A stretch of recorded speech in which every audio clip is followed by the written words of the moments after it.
Let's talk a little bit about strength training, which absolutely makes sense for every athlete, so to say. But now for endurance athletes, sometimes you can argue it's always hard to do it or to integrate it, and especially to maintain it over season. I absolutely understand that. I also think that's quite hard, but try it. This is the first thing. And then you need to know, why are you doing strength training? So I always look at it in two different, or actually more perspectives. The first is strength essential for that kind of endurance sport?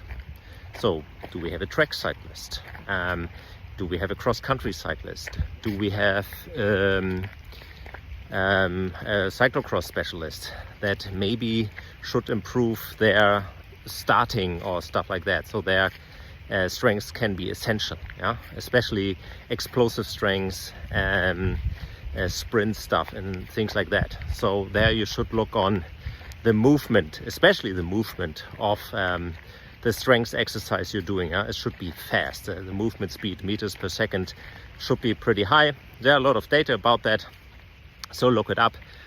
From your max rep, from max training, down to explosive stuff, down to speedy stuff. So how fast should you move your barbell or whatever to gain these things that are missing. And the other perspective you should look on is the metabolic side. Do I gain some glycolytic power from strength exercise? Actually you do. If you do strength endurance stuff, kettlebell training works wonders. Hypertrophy also works very well. So also integrate that if you have problems with that, with your glycolytic power, or a very low VLamax, so to say, maybe, and you want to gain some strength there. Also efficiency wise, it could be useful to put in some strengths. So is there kind of a magic plan you can use to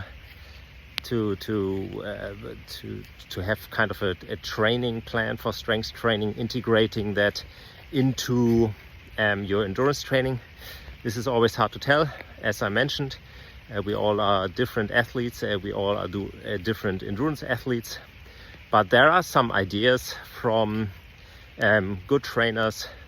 Wierzchowski, Isurin, they put in some ideas when to put max strength training, for example, into the schedule.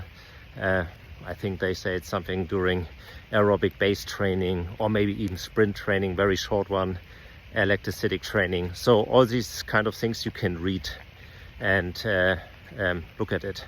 But the main thing, I think, is, even for professionals, is like maintaining your body stability and not getting injured. So besides metabolic profiles you can change with strength training, or maybe having some performance gains, the other aspect is being healthy. If you crash, it's nice to have a little more or less stable body, especially stable bones. Bone density, strength training helps there. You can also jump on the trampoline if you want, or a jump rope maybe, or running. So that, and the other thing is not having problems with your back. You're always sitting in this kind of flex position on the bike, so always work against that, because when you turn 40 or something like that, you will have problems if you don't work against that. So keep that in mind. Being healthy with strength training, metabolic shifts, and specific strength capabilities for your sports.